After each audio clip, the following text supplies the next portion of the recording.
Right, I'd just like to start off by thanking our speaker tonight for joining us. So, like I say, we've got Ben Coppin from the Wild Oyster Project, and Ben is and the Wild Oyster Project are part of called the Stronger Shores, this overarching project, which has been funding different partners from across the Northeast to explore how we can use kelp, seagrass, and oysters to help limit erosion up and down the coastline.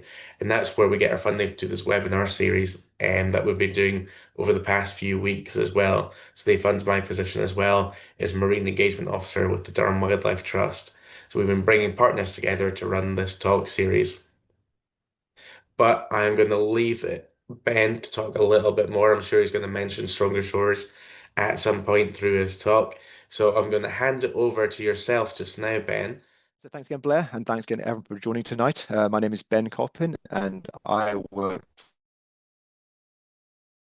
we're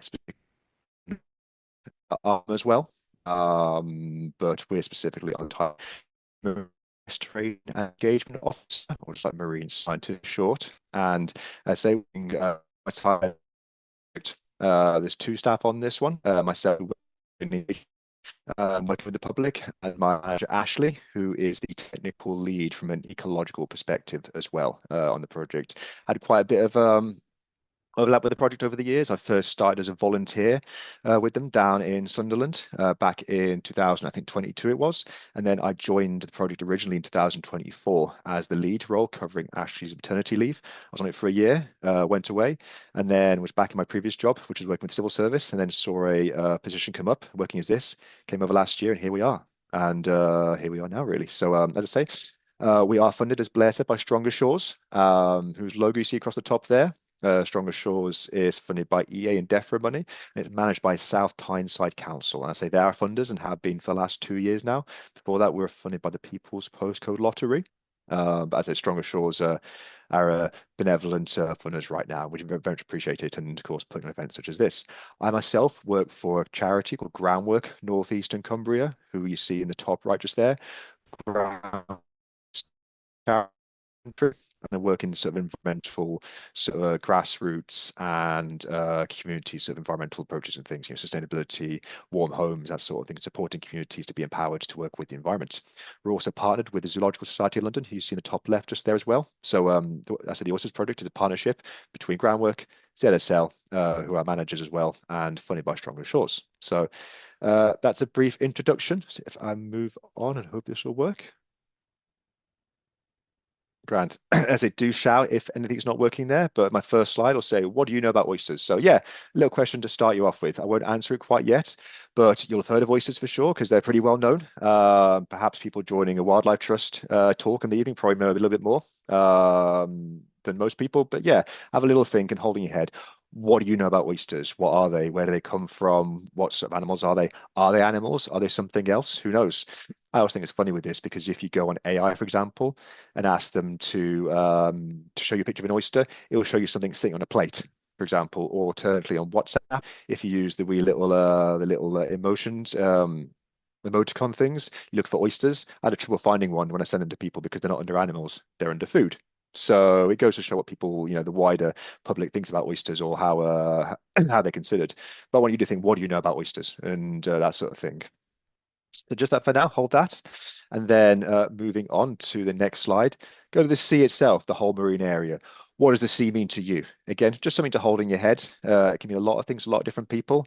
Definitely, the ocean has a lot of amazing benefits for us as well. For myself, and I'm from the Midlands originally, from Wolverhampton, which is about as far away from the ocean as you can get, which always used to frustrate me because I used to spend my summers down in Cornwall, having amazing beach holidays with my family, and then you always come back home and always miss it immensely. But in the end, love being by the sea. I went to go and study oceanography for my degree, and have tried to, or be successfully, worked with the sea in one guise or another over the last 10 years since I graduated. But over to yourselves, what does it mean to you? It might mean recreation, days out with your family, sand castles, that sort of thing. Might be, again, recreation, boating, fishing, that sort of thing. Plenty of people on the quays and things up in Newcastle and Sunderland doing fishing. Might mean food, plenty of seafood. I had salmon just now for tea as well, so do love that seafood as well, very popular. And of course, ice creams as well. So yeah, sea can mean lots of things, lots of different people. And I think hold it in your head, what does it mean to you as well, really? Moving on from there, I've said it's great for people, and we love the sea. But in terms of benefits, what benefits does the sea provide as well to people? There's lots of them.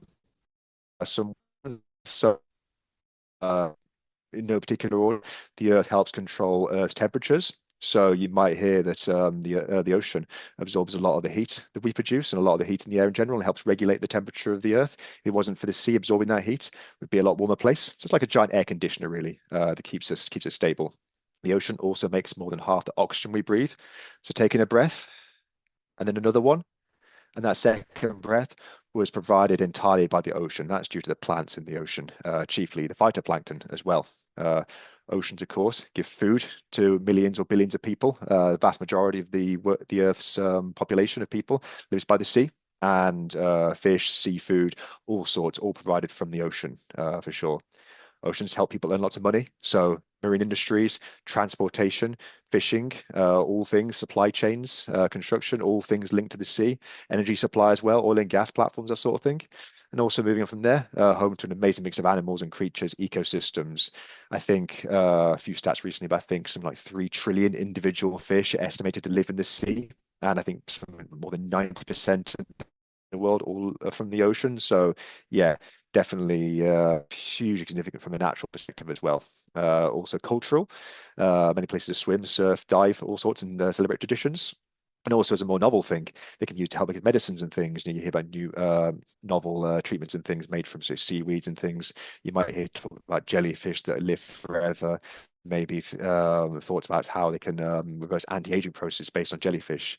Not that there's, we need any more people right now, but definitely so much potential there as well. And finally, the ocean helps regulate the water cycle. So, sending water into the air that later falls as rain as part of the water cycle that you might remember from your geography GCSEs back in school as well. So, yeah, ocean hugely significant to people, and this, the beating heart of the whole world really does so many things. But as of course you'll know, it's under threat, it's under siege, predominantly or almost entirely from human activity. Some things will be familiar to you here. The picture on the right there is today from I think the Port of Tyne, one of the socials. And one of the things happening on is just increased storminess, increased waves. I'll link on there as well. Looking at ways to go and protect the land from increased storms, increased waves. We're looking at nature-based solutions. And just today up at South Shields, the storms today have gone and destroyed some of the piers. This happened actually 2 years ago, where several lighthouses were destroyed and huge several all the water. So yeah, that's all as a result of climate change. In addition to that, obviously, you've got wider climate change, ocean warming. I mentioned the oceans are absorbing all that heat. Well, we're producing more heat. So we're producing more CO2, which is making the world warmer. And that's getting absorbed by the sea as well. So the sea's getting warmer, getting more acidic as well. I think I'll steal stats that he mentioned recently, but over the entire ocean, the pH has dropped from 8.2 to 8.1. So it's only a zero point 0.1 decimal that we've moved. But if you consider the colossal size of the ocean and all the water it holds, we've put, excuse me, so much CO2 in the ocean that it's got noticeably more acidic as well. And that is continuing as well. So a huge impact we're having there. Big one, of course, very current right now, plastic pollution, microplastics, debris. You'll know about the ocean garbage patches in all the middle of the main oceans as well. And, there's been plastic found at the ocean depths. If you ever watch the David Attenborough documentaries, you'll see plastic trash found at the bottom of trenches and things in places where life's never been seen. We've never discovered life before, but there's plastic trash there as well. So, yeah, again, substantial, really get into everything. Habitat destruction chiefly with a big part from fishing, overfishing. So really fishing huge amounts of the sea creatures out there, and also the bottom trawling, especially you may have seen recently in documentaries. The bottom trawlers put down these large metal bars that scrape across the sea to disturb everything up, and that just effectively leaves the sea permanently, pretty much. So, in all, it's a lot of CO2. Um, and other bits and pieces, loss of biodiversity, coral bleaching events. I could go on really, but you get the point, and it's stuff you'll have all seen before and you'll know about. So it's pretty sobering. It can be pretty tricky sometimes, but there's not all bad news for sure. So moving on from there, so I asked you earlier to think about oysters. So we come on to oysters for sure now, if my computer will work. Native oysters. So yeah, native oysters. There's one right there. It's like the size of your hand. They get to about 15 centimeters, the biggest, but that one will be about 10 centimeters or so. And native oysters. What are they? So they are, I think I saw someone in the chat just there a while ago say that they are bivalves. So they're a type of shellfish. They're animals. They are mollusks like snails and slugs. Personally, I preferred oysters for sure to slugs, definitely. But they have two shells. So a bivalve means two shells. So similar to mussels, scallops as well. I know the shell, two shells. In terms of where they are subtidal. So that you have oysters in America and the Pacific Ocean called Pacific oysters. Those are what we call intertidal, so they might get exposed to low waters, whereas native oysters spend their entire life living under the sea and don't come up. They go their very, very deepest down to about 80 meters, but typically around about 10 to 30 meters, that sort of thing as well. I'll come into this in more detail later on. They also form reefs, so large aggregations of oysters that all join together and form complicated three-dimensional structures of reefs. Um, so a few initial stats there. So as I say, mollusks, bivalve mollusks, and yeah, reef forming and live underwater their entire lives. They don't come out and they stay in one place for their entire lives as well. So a few initial facts, but there are several key attributes of oysters that are really interesting and why they're so beneficial and why they're so interesting and why I work with them and why this project exists. First one of those would be that. Oh, there's a nice picture of an oyster there. You see some mussels around the top as well for a bit of a scale thing there. And in terms of the oyster itself, so it's two shells, very hard. It's like a rock, but quite spiky as well. So if we ever handle the oysters, we have to go and wear gloves. And then the oyster itself, the actual creature, lives inside the shell, just in the middle. You can just about see the squishy innards just there as well. So, as I was, first thing, I think I saw someone else mention in the chat just there, oysters are filter feeders. So any one individual oyster can filter about 200 liters of water a day. That's about one bathtub's worth as well for one oyster in one day. So if you imagine an oyster reef, I mentioned aggregations of oysters. Those can be, if they're functioning and they're the size they should be, that can be millions of oysters. So if you imagine millions of oysters, 200 liters of water a day per oyster, that could be up to billions of liters of water filtered a day. What happens? The oysters, they take the water in through their valves, they filter out any dirt and nitrogen inside it, and put out the clean water as well. And that's a natural filtering way of cleaning the water as well, as opposed to our less natural ways as well. I'll move on to the next slide. I'm going to try and hope that this will work as well, this video. This is the classic native oyster experiment. What you can see, keep an eye on the clock. You've got two tanks of water, both full of dirty water. One is full of oysters and one is not. And see what happens over the coming hours, over the coming 4 hours. So there's oysters there are filter feeding. You see them all opening and closing as they take the water in.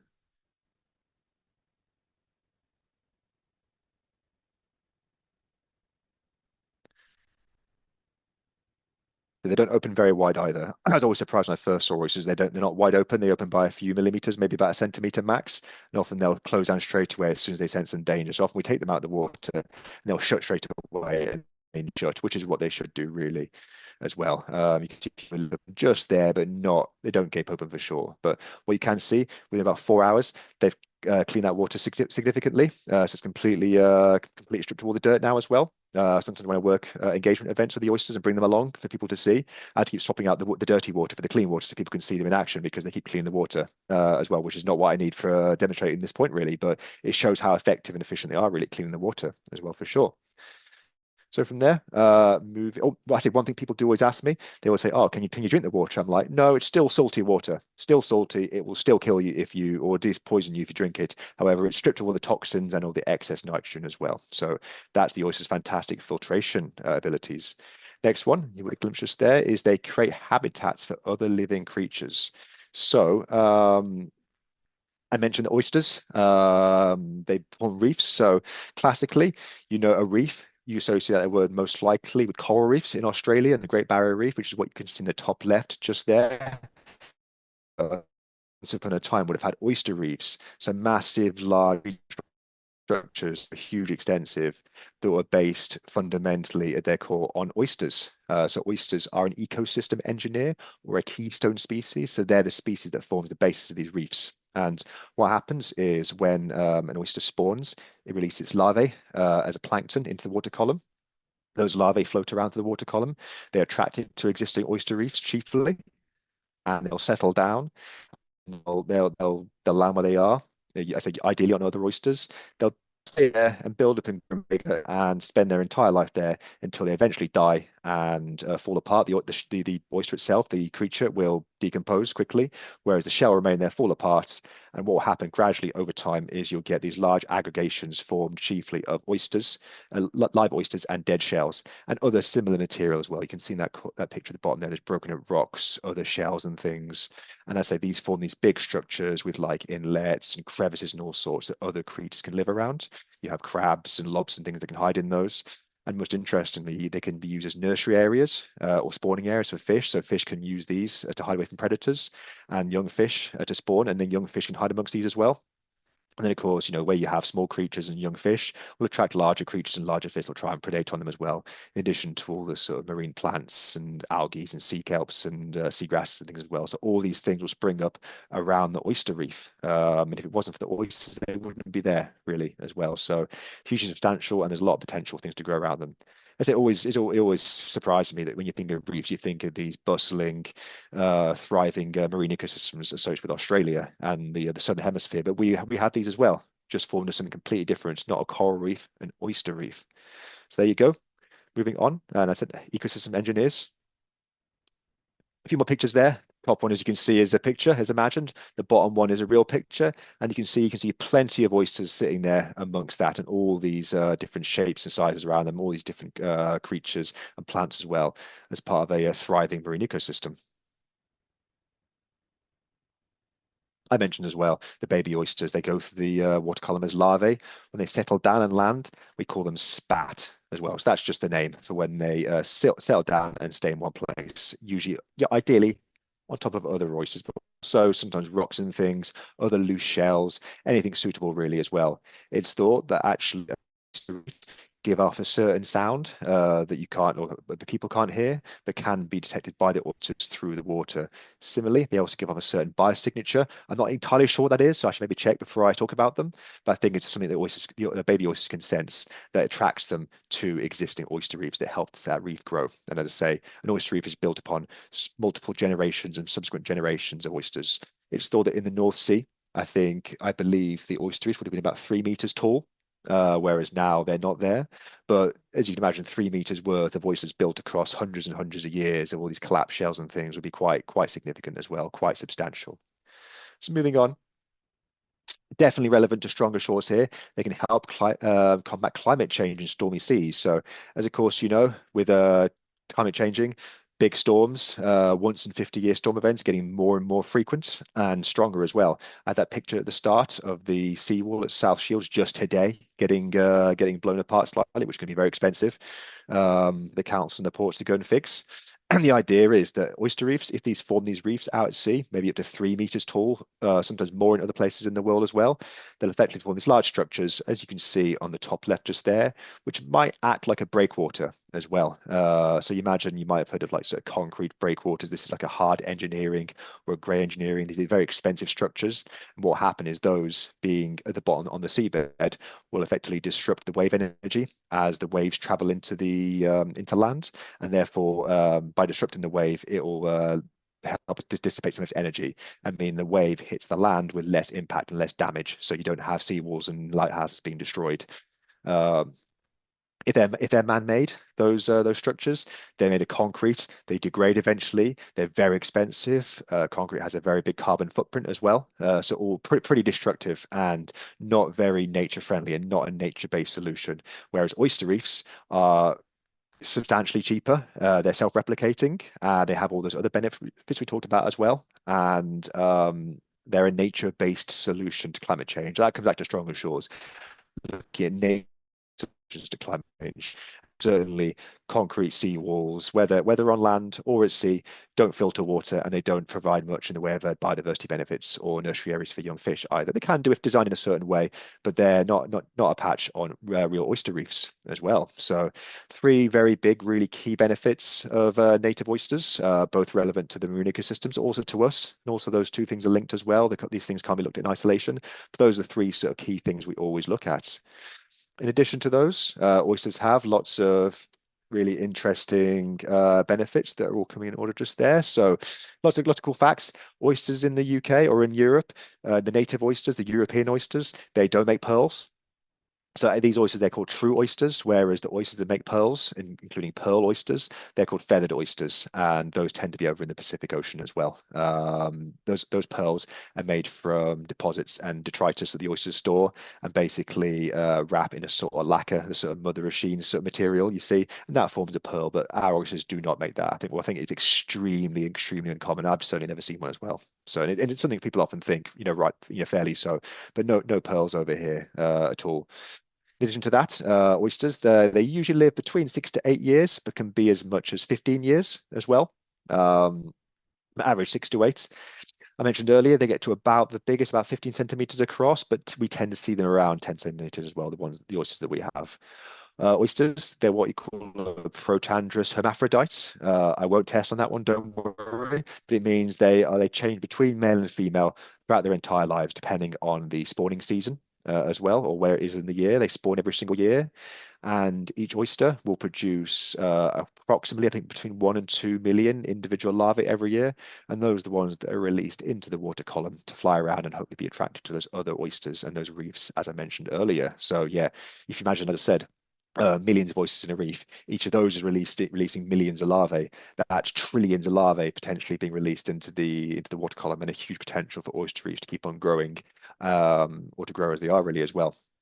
I mentioned earlier, they remain in one place for their whole life. So some shellfish, mussels, can move around using little threads that come out the bottom of them. Scallops can sort of swim around using jet propulsion from their shells. But oysters, native oysters, they stay in one place and they don't move.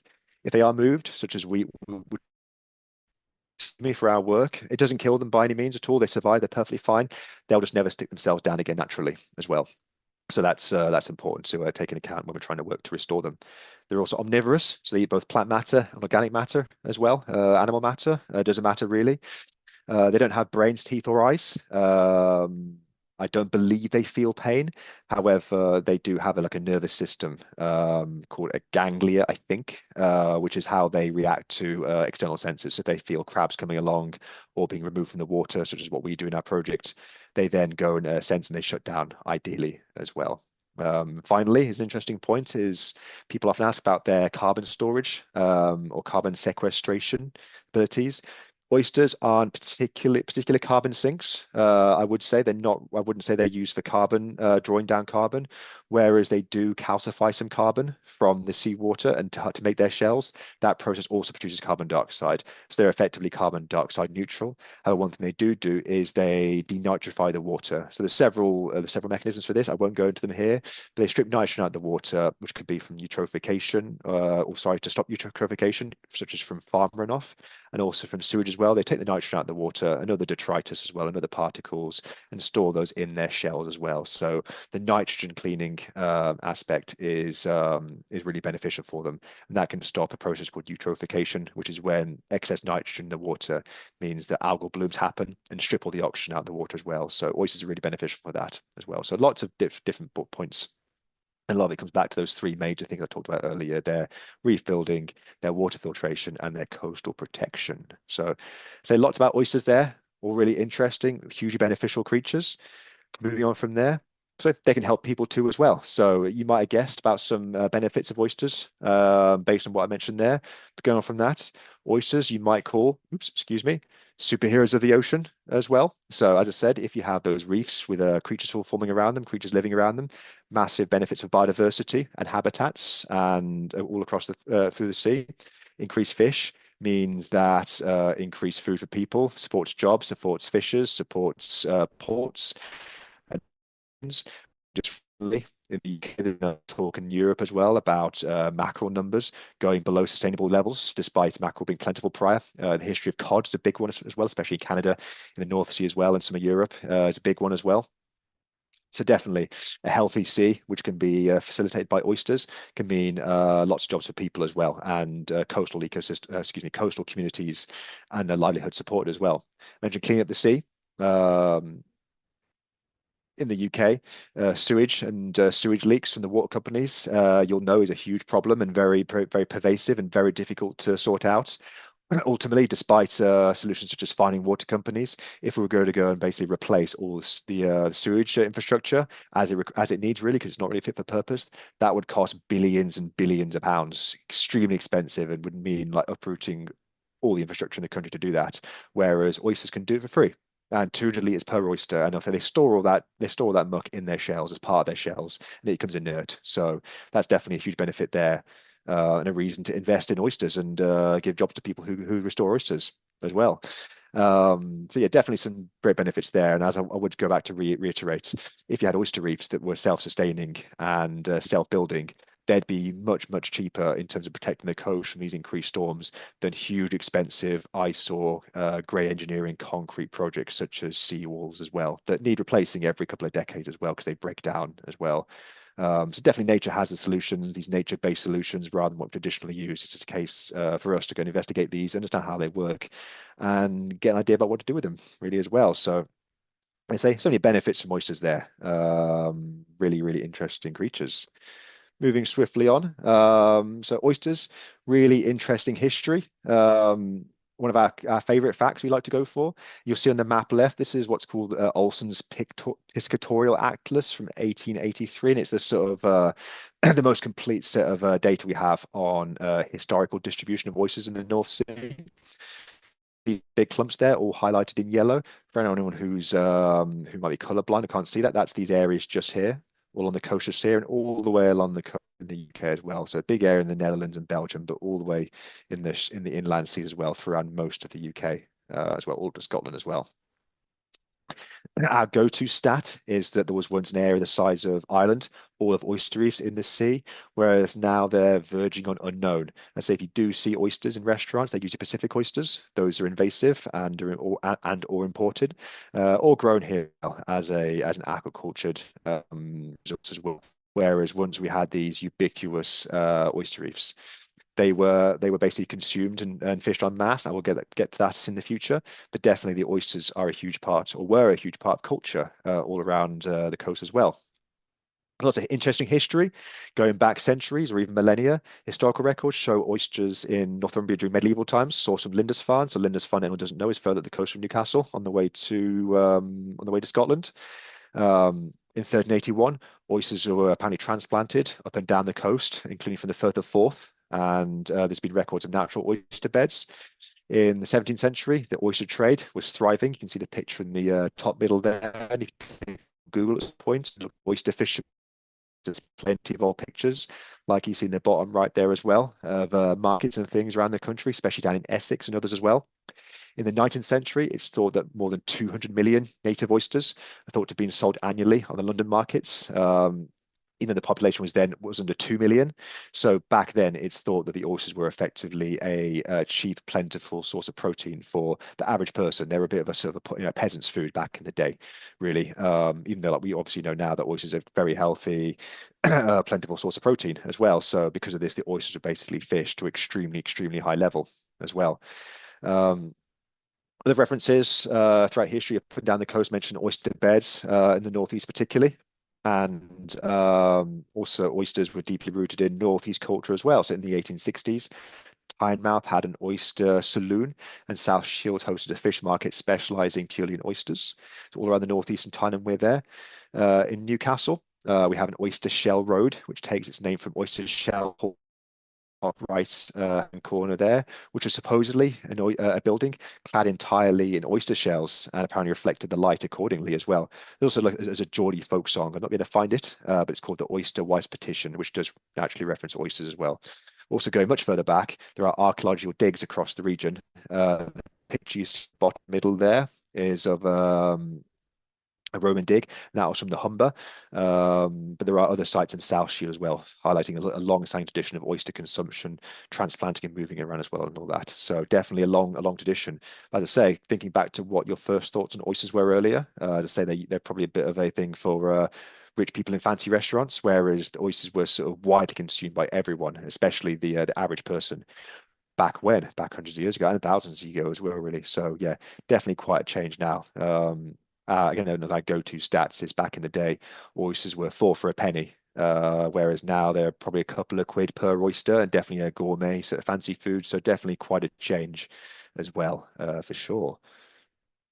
Moving on, why has that happened? And why has there been a change in the market there?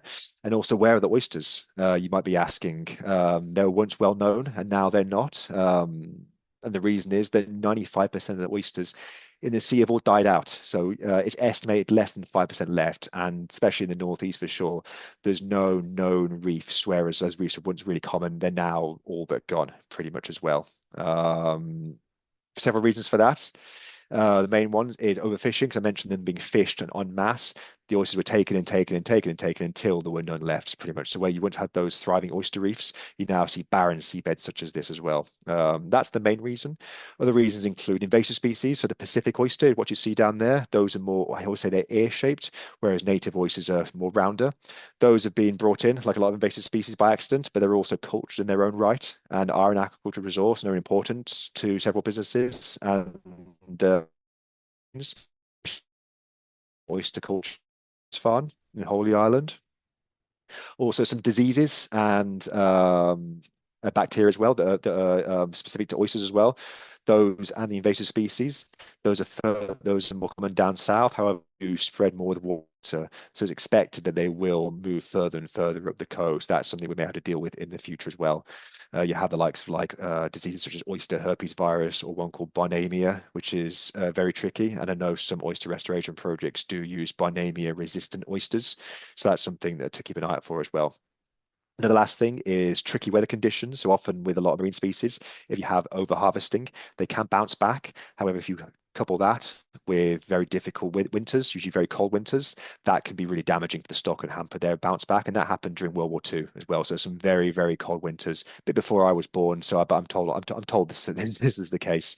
And those very, very freezing cold winters around 1941 really as attempts to cover as it was sort of period of time where that it really went down in numbers really as well, the oysters. So several, it's a real double, triple, quadruple whammy, with us leading the charge with over harvesting the oysters. And now, as I said, they're all but gone really, which is very sobering, especially considering how substantial they once were and how widespread they were. But it's not all bad news. How do we help? So the Wild Oysters Project, as I said, we're a habitat restoration initiative working to bring back the oysters and also educate the public on oysters, as well, between myself and Ashley and ZSL as well. What do we do? So we're looking to return oysters to the sea and also involve the public in them as well. So those are our two sub-areas of work. I'll speak about both in a bit more detail, but you see some of our public engagement work there in oysters that live in cages down in Sunderland Marina. And we're also working in a scientific method to trial different ways of trying to restore and rebuild the oyster reefs and give them that helping hand. Because without us actively giving intervention, there aren't enough oysters to bounce back by themselves, really. I mentioned how the oysters release the larvae, the spat, and they're attracted to existing reefs. There are no existing reefs for the oyster to be attracted to or to release the larvae in the first place. Even then, the oysters you can work with are in very small numbers. There are a few scattered around, but nowhere near enough to be at reef building levels, and to be self-sustaining. So they need active intervention to build back for sure. But before I get into that a bit more, the main things well, in terms of public engagement, we have what's called an oyster nursery down at Sunderland Marina in Roker.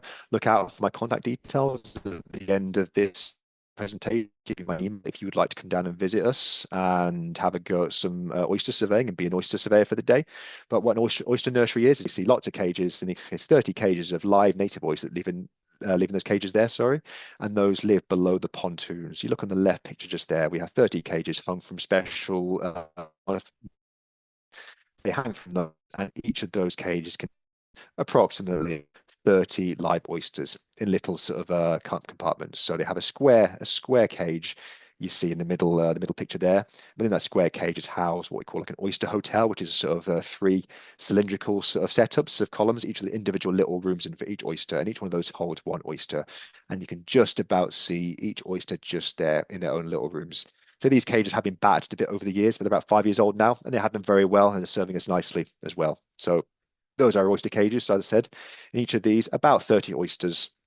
And there's 30 cages as well. And we bring the general public down to help us monitor these cages because we use these oysters to keep on continually testing the waters to make sure oysters can survive and to also as a public engagement tool, 'cause it's a way for people to get down and see this, effectively extinct, locally extinct marine creature, and to get involved, touch and feel, get the kids down, interest groups, basically anyone who wants to come down can absolutely do so and get involved and see what we're doing and do something a bit different as well.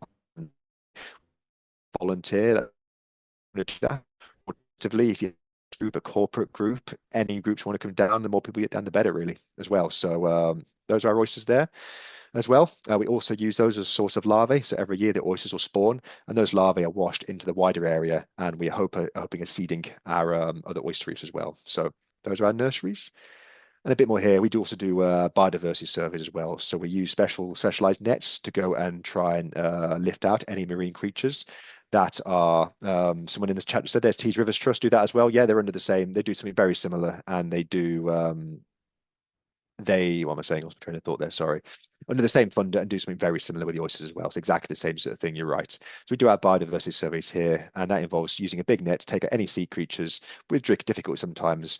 Put those in little tubs. You can see some crabs in there, and from that we can try and extrapolate and work out what creatures live around the oysters and benefit from the oysters' environmental impacts. So often we see eels, crabs, fish, prawns, and shrimps, all sorts of things. Especially European eels; those are also endangered, but we see them in quite high densities around the oysters, so we can extrapolate there the oysters are benefiting the wider area through their water filtration abilities and other sea creatures like this as well.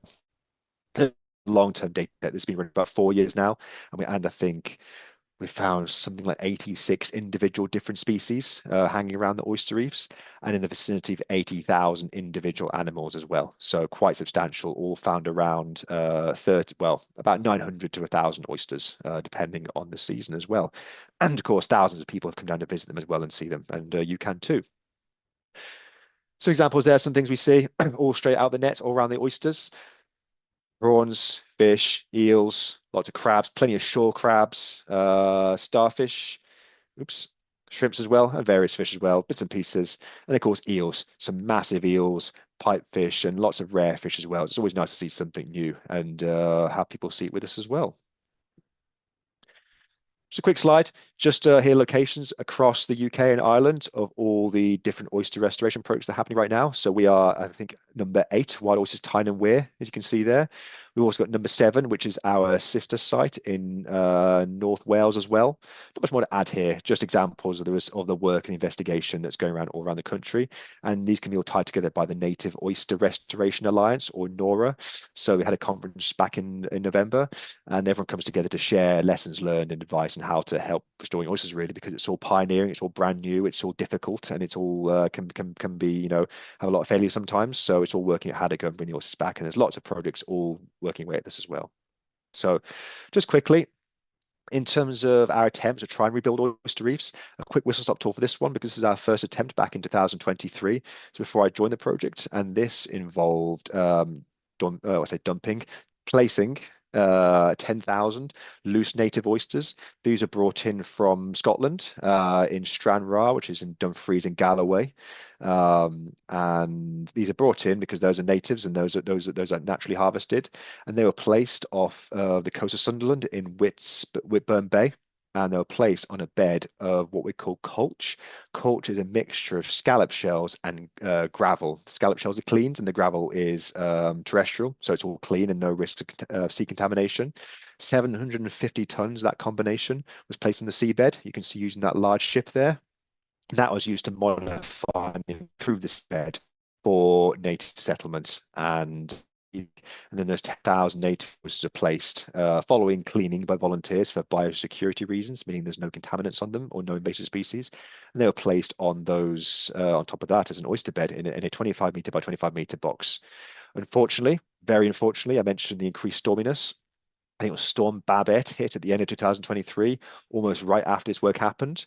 And after a lot of difficulty trying to find these the following year, when I started on the project, effectively all of that stuff has been blown far and wide, and it's been extremely difficult to go and find the oysters, and it's certainly not 10,000. We have found a small number of oysters scattered around, but a far cry from the sheer numbers that went down. And this showed to us that in the North Sea, particularly, working with the very difficult conditions and the big northerly waves that come from the northeast sort of direction means that a different approach is needed because all this work's put in and then immediately gets swept away because of these massive storms. That storm Babette was a 1 in 50 year storm event, and it happened to hit right after we put those oysters out. Very frustrating, heartbreaking for everyone involved, but it's lessons learned, and this is a technique that has worked on the south coast, especially. You see down in Southampton, Essex, this has worked there in inland bays and such. But unfortunately, while tried and tested there, it didn't work in the northeast because it's a bit of a different beast and it's so exposed. So we learn, we adapt, and you fail fast, you might call it, and try and do something else. So what we looked into last year, these aren't our pictures, but examples of what we call artificial reef structures or ARS. Effectively, the idea was to go and put these large, heavy concrete structures down or something similar and place the oysters on and around these. And these will be the anchoring that helps provide, basically protect the oysters, keeps them in one place, basically, because large concrete structures don't get swept away, ideally, and also provides a bit of protection from the wave impacts as well. So our investigation last year went into looking at artificial reef structures. I say these are ideas from around the world that have been used here and there. And what we did, we worked with a company called Arc Marine to bring, and you'll see some pictures in a minute, of large cubes shaped, and each of those is about tons, and each high. That's quite impressive in a minute. So what we did, once again from Scotland, we ordered 4,000 live native oysters. You can see one of our delivery bags there. They came, half of them came from Stranraer, from I mentioned before, and the other half came from the Outer Hebrides. So it's two different sources of oysters, all at different ages. And one of the most important things you can do, or you have to do, is this. It's about biosecurity. So if you're bringing in shellfish or sea creatures from another area of the ocean, you must clean them to make sure they are free of diseases, pests, and invasive species. Obviously, as you'll know, this is why we had the problems in the first place. A lot of invasive species because they're brought in unintentionally from other areas. One of the most important things we can do is clean them. So we had a series of six, I think it was six volunteer sessions over the course of 2 days, which used 100 people. And to go and manually clean the oysters using, as you can see in the bottom right there, chisels and wire brushes to clean off every single living creature off the oysters, apart from the oysters themselves, so barnacles, little had to come off, make sure all those oysters are perfectly clean. So it was a huge volunteer effort, which was publicly involved. We sent all sorts, our mailing list, everyone, and got as many people down to go and help with these. And it was a huge effort. Say 4,000 oysters were cleaned in 2 days. And once those oysters were clean, they're ready to go and glue to giant cubes. So I'm going to move forward one slide and to show you the artificial reef structures in all their glory. So these have come from a company called Arc Marine, who are based on the south coast. They make these in different sizes, but these large cubes, so say they're 6 tons each, huge, substantial. And they have these special textured surfaces for to mimic sort of like, marine themed sort of textures and subjects and things. And we manually glued using a further 100 volunteers all of those oysters using several specialized marine aquarium glues and glue those oysters onto those cubes. The cubes we got, it was 20 cubes in total. And aside from a few separate cubes that kept blank for some control purposes, it was on average, I think, 50 oysters per face of the cubes, as you'll see there, and about 250 oysters on average per cube as well. And that total our 4,000 oysters which went down. As I say, you can see me giving a demonstration there as well. And you can see all the oysters on the left-hand side ready to go. Each of those little baskets, after all that cleaning, was 200 oysters. So 4,000 oysters in baskets actually doesn't go as far as you think. So it all whittled down to quite a little, well, it felt like a small amount of oysters, but was a big amount overall, really, as well. And so we brought those volunteers in. It was a huge community effort to stick all those oysters on over the course of another 2 days. And you can see everyone getting involved there as well. You can see some oysters close up and them all laid out beforehand. We also had a lot of learning as well to try and make this a success. So you can see all the oysters were laid out on the floor just there prior to make sure they dried out as well, for sure. And we used different glues and people from all over, anyone who could reach really to come and get involved and, help rebuild an oyster reef. So once those oyster cubes, those big cubes, were all covered with their 250 oysters each, the place, the barge that we hired, they were lifted off the photo pop right there and placed onto the back of the boat, three at a time, and all taken out to sea and deployed in a formation about a mile offshore in a sort of a 50-meter across sort of a diamond circular array as well. The last thing I'll say that we did is you see in the bottom right picture there, you see one of the cubes on the deck of that boat, but you also see some pallets covered in mounds. And what we used here, to trial a different method, we used something called spat on shell. So I mentioned spat earlier, oyster spat. I'm not sure if you remember what that meant. That was the name you give to an oyster once it's settled on another substrate, another object.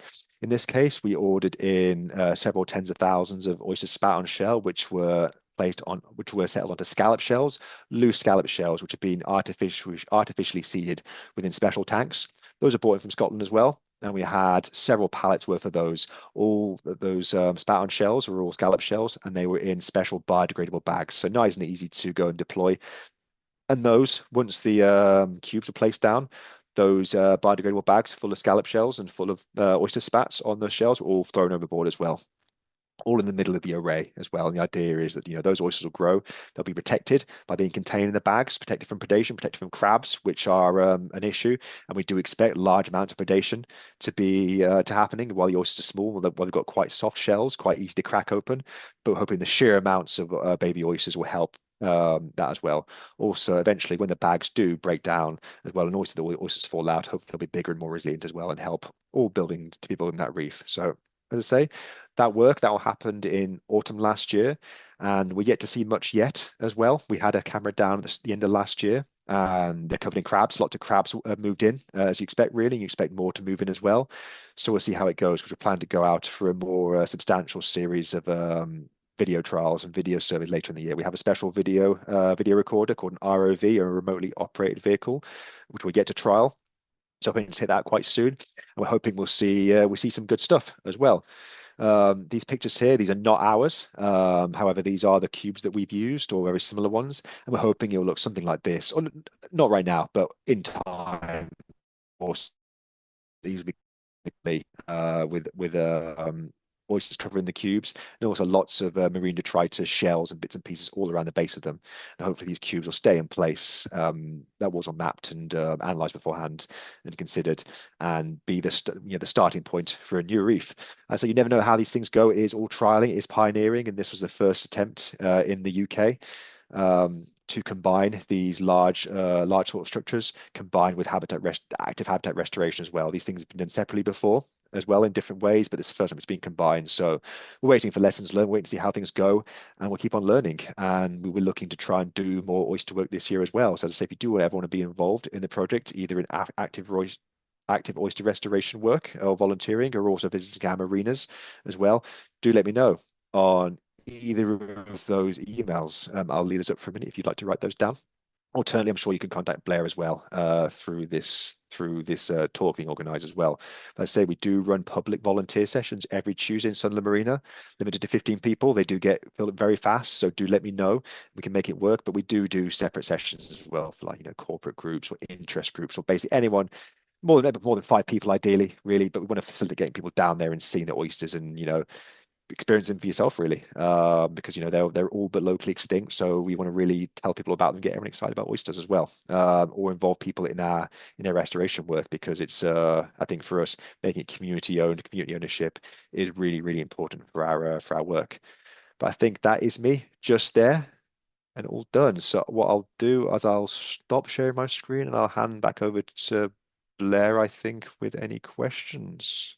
Yeah, thank you very much, Ben. That was absolutely brilliant, fascinating as ever. We've already got a whole load of questions in the Q&A area actually, so I'm just going to hop straight in to them actually. So our first one comes from Susanna, who's asking, what happens to the dirt they clean out of the water? Is it excreted as a semi-solid? A mixture, yeah. Some waste is excreted again, but for a lot of it, they incorporate into their shells. So the nitrogen, as I said, that's all incorporated into their shells. And sometimes they get larger bits and pieces, like bits of larger sand or like bits of detritus. They can sort of store it in a cavity within their shells. So a mixture of those two things, really. But definitely, it's all stripped out, and any waste they put out. I don't know the specifics of the waste they flush out again, but as you see, following that video there of the filtration tanks, it's a much cleaner, and all the toxicity is taken out as well. In terms of the oysters themselves, obviously you can eat oysters. People always ask, "Oh, can we eat the oysters in St. Marina, or could we?" Hypothetically, like, I personally wouldn't, seeing all the detritus and the nasties that float in the water there. I'm not sure whether it's stored in their tissues as well, but definitely in the shells as well. And often with shellfish growing is depending on the water quality around the country, they have to go through a process of called depuration, which means they flush out any dirt in them as well prior to them being eaten. Thank you very So much I think there. if we're talking for some of the marina, they definitely had to be depurated for sure. Magic. So we've got another from Susanna here actually asking, do oyster reefs only form on rocky substrates or can they colonize sand and shingle as well? Sand, not so because it's shifting and soft. And generally as well, when we plan the work for this, we try and avoid sandy and muddy areas, even though they can be great for large cubes settling into them and staying in one place, which is a consideration for us. They'll get disturbed quite easily. They'll get smothered by sand and mud, so we want to avoid that. Also, mud's a sensitive habitat, so we want to avoid damaging mud as well for things that live on them. Ideal oyster substrate is sort of flat, rocky, cobbly, that sort of thing as well. It's funny enough, someone mentioned the Tees River Strush down there last year. Henry, who runs that project, sent a picture across of one of those blue barrels that floated into their marina, those blue marine barrels, and that was covered in oyster spat, which it's nice, but also frustrating because I wish it was that easy. But at least they did something. So yeah, I mean they can settle on all sorts, really. But I would say mud and sand is least likely for sure. But ideally, other oyster shells or things like scallop shells, if not mussel shells as well, for example. Perfect. Now I remember seeing that picture from Henry and yeah, just a bit of plastic floating about in the sea. Apparently that's all that they need Yeah, must there. be nice. Exactly, there you go. So we've got an anonymous question here that I'm going to move on to next, asking, I was wondering how and why oysters change from male to female throughout their lifetime. So a little bit of a two-parter there. I don't actually know why. That'd be a good one to. I always like have different questions because sometimes they pick things out you don't actually know. Um, it could be due to population dynamics in terms of numbers and things. So I know with a lot of sea creatures, there's you have too many males, really. So the fact they can change backwards and forwards might be to combat that. We're at the Native Oyster Restoration Conference quite recently. There's a really interesting talk from a student there who basically talked about how they change multiple times throughout the year, backwards and forwards. So I don't know the exact answer, but I would guess it's around sort of keeping population levels equal as well, because you don't want all dudes or all girls, because that's no good for anyone, really, for sure. That'd be my As guess, but I'm not. But good question though. I think that is a reasonable guess, I would say there. One for you when looking at the actual citizen science side of things from Nicola here asking, what happens to the species you may have found when cleaning the oysters before transferring them out? Is that the things that we scrub off, basically? Is that? So I'm assuming that this is referring to the sort of the biosecurity side of things when you're scrubbing the oysters before introducing them to a new area. Hmm. Yeah, yeah. So anything which all the water that's contaminated, as it were, is thrown in like terrestrial water drains that we've because where that what happens is North Shield's fish key. So beforehand, we check out basically which drains can we put them in that go into the sewage effectively, rather than marine drains. Because if we run a fish key, a lot of the drains or the sinks do go into the sea, whereas others don't. So we always check that out. Same at the marina as well. If we clean oysters there as well, we always check out which ones are the non-marine drains because that would be disastrous and totally against what we're doing as well. So biosecurity is super, super important. It's something we take really seriously. In terms of the beasts themselves, most will die. In fact, the vast majority die. If you're giving them a heavy scrub with a wire brush, most of the worms and bryozoans, little things, you get little purple blobby things, they'll die. Sometimes you see other oysters there occasionally. If they're suspect, we don't know what they are. They'll go in the bin as well. It's not sometimes you see occasional suspect Pacific oysters. You get something called saddle oysters. I believe are from America, but they're quite unique what they are. But oysters or not, anything that's not native oyster goes into the bin or the drains because of one, moral reasons, and two, because of our plans and things that were signed off as part of our legislation, really. So part of to get the permission to do this, you have to be really, really hot on biosecurity for the correct reasons as well. Magic.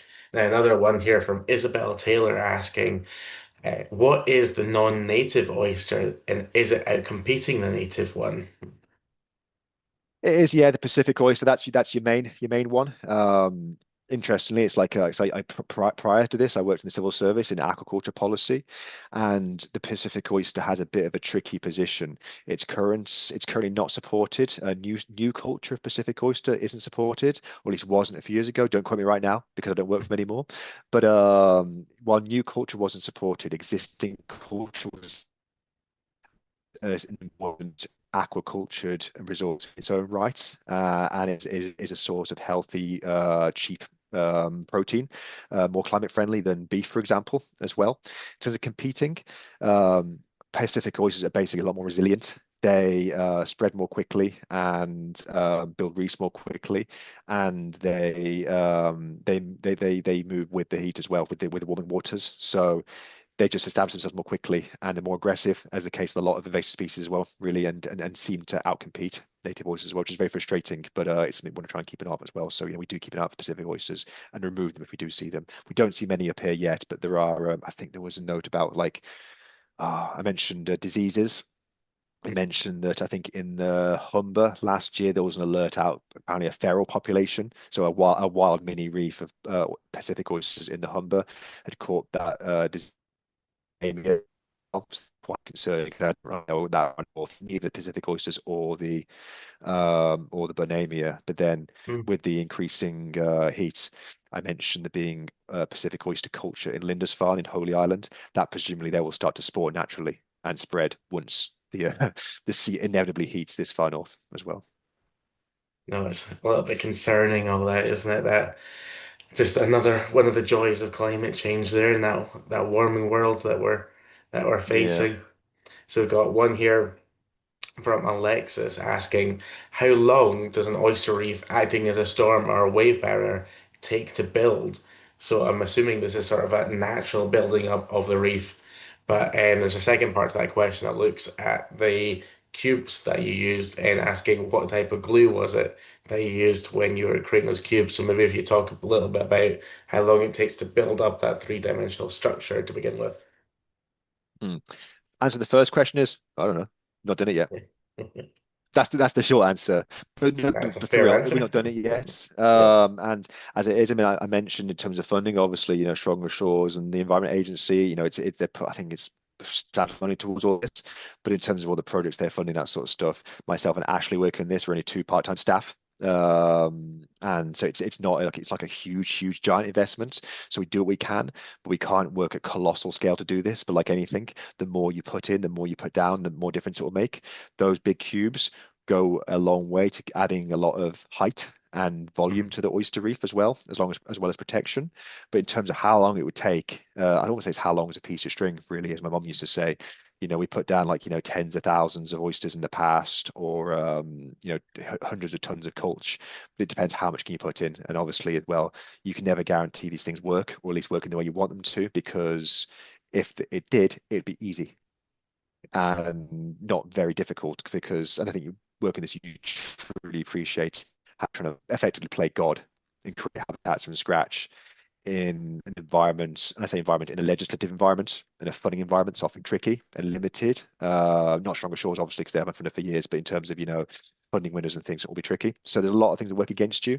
But if you put down, hundreds of thousands of oysters and it was tried and tested and it was a known method, that'd be far more quickly than working sort of once a year, following permissions, which can take a long time to get, lots of regulators to speak to, and trialing things in a way that you want to trial things in a big enough scale that it makes use of the money and is significant enough, but not so massive that you throw all your eggs in one basket.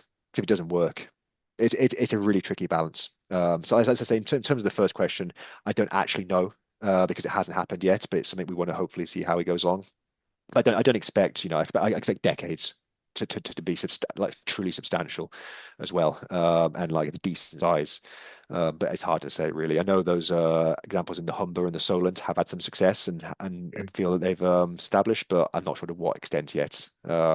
Second question, it was various different marine glues. Some were by a company called Seachem, but they're all aquarium. We went through that route. The main reason to try not to use industrial glues because of potential contaminant in the marine environment, which is a big Mm. no-no. And also for any impacts on the oysters, if the oyster shells are porous, if there are any toxins in those from like, cement or um, anything domestic from a hardware store, if that poisoned the oysters, that would be a big no-no. I said we never know how these things will work, but our chief priority with this was to have low toxicity or no toxicity glues that work in water. So we went for the aquarium industry route with this one as well. They were pretty effective then. I remember sticking on the cubes and yeah, they were pretty fast acting, so they were. So we've got one here from Neil asking, are the artificial reef structures you've planted in a protected area to guard against any accidental damage, for example, by bottom trawlers? Very good question. I spent almost my entire last year planning for this and doing spatial mapping. So all excellent questions. You basically, to do this, to do anything in the sea, you need licenses and permissions for it. I can talk forever on this. I'll be here till 9 o'clock, so I'll give the abridged version. But basically, you want to consider every single thing in the ocean to make sure you're not disrupting the status quo or or disrupting existing protected areas. So you do reviews of all the marine protected areas in the area to make sure you're not going to impact them. For example, by adding new species in or species that at least are different to the current baseline as well to avoid all those and to not, as I mentioned earlier, not disrupt any muds and things. You also avoid fishing. So we did a long period of fisheries engagement, spending a lot, like Raw Keys Marina for those who are local, and the marinas along Sunderland and Newcastle and all sorts to go and basically speak to all the local fishers and find out, what do you work on? Where do you work? What do you think about this? What do you advise? What do you not advise? What do you rather we do, don't do? Just to make it work with those because they're all really key stakeholders and are effectively your landowners at sea as well. So with them to try and find an area they were happy with as well. We avoid shipping lanes. Plenty of those can be out of Newcastle, especially big ship cruise lines ones we want to avoid well.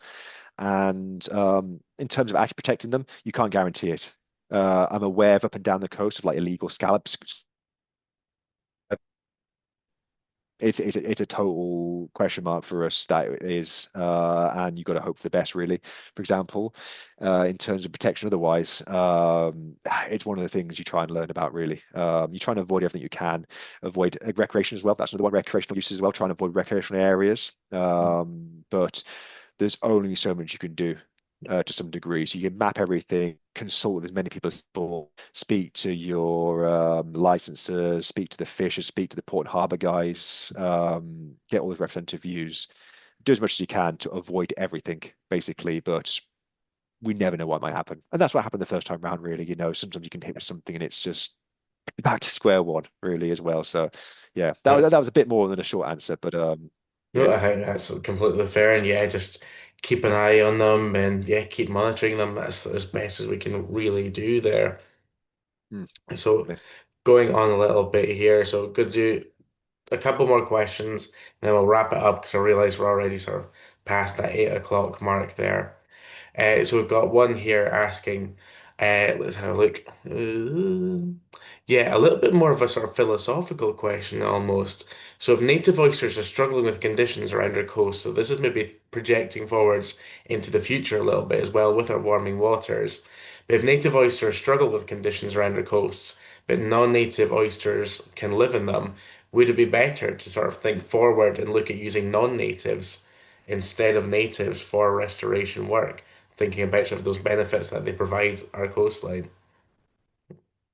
Yeah, interesting moral question. I don't have a complete answer for this one. I had this in my head as I was talking, actually. I think one of during the earlier questions. I can't comment fully on the full reef building capabilities of Pacifics or to what extent. But as I say, Pacific oysters are an aquacultured species in their own right, and uh, people or groups with their interest in that sphere will fight very strongly for their jobs and their livelihoods to continue as well. So there's an interesting like clash of things there as well. I think morally, definitely you should work ideally to restore these, being the native oysters and that their impacts and their interactions are known and more established, continuing to encourage an invasive non-native species. I'm not sure to what degree all of the Pacific Oysters interactions and how they would work if fully established how that worked basically as well. I'm not sure. I do see what the question says, and yeah, I'd rather have probably Pacific Reef than no reef, or Pacific Reef Hmm. as opposed to concrete breakwaters Yeah, and things. But I think if right now we've got a window to try and work with this, and if we can use things such as I mentioned, Bonamia resistant oysters, that disease they can get, or one of three or four they can get, if we can work around things like that, we should do that really. And the ability is there. It's just the learning how to do it. And one thing Stronger Shores is doing, it's trying to produce a toolkit that can be used to advise future councils and recreation practitioners on how to do this. And ultimately, if the money was there, if we were 5, 10 staff and all full time and loads of money, you could do massive amounts with this. So there's no reason not to. And at this point, there's no more money for Pacific oyster restoration than there is than the native oyster restoration. In fact, there is no Pacific oyster restoration because no one does it, and they shouldn't be doing it in this country. Maybe in other countries, but not here. So there's every reason currently to do it. But yeah, potentially down the line, maybe there is consideration to do something different if it doesn't work and Pacifics are indeed more resilient. But I think at this point, we've got a moral while combining with this nature-based solution investigation, a moral responsibility to try and sort of right what we've wronged as well, I think. perfect. So I'm just looking at the time, and it is about 10 past 8 now. So I think I'm gonna call it on the questions for just now. But for those of you who haven't had questions answered yet, what I'm gonna do is I'll take a note of them, and we're gonna put out a little bit on social media later on, and we can maybe answer those questions down the line there instead. But just now, I'd just like to say a huge thank you to Ben for joining us this evening and sharing his You're welcome. wisdom there. And please do look on the Stronger Shores or the Wild Oyster Project websites and see how you can get involved because it is really, really quite good fun and really fascinating actually getting down and getting your hands dirty with the oysters there as well. But for just now, I will say good evening, everyone. Have a wonderful evening. Thank you very much, and come back again this time next week, where we will be joined by Tees Rivers Trust to find out a little bit more about their seagrass work down in the Tees area. So, thank you, Ben, and thank you to everyone that came along this evening.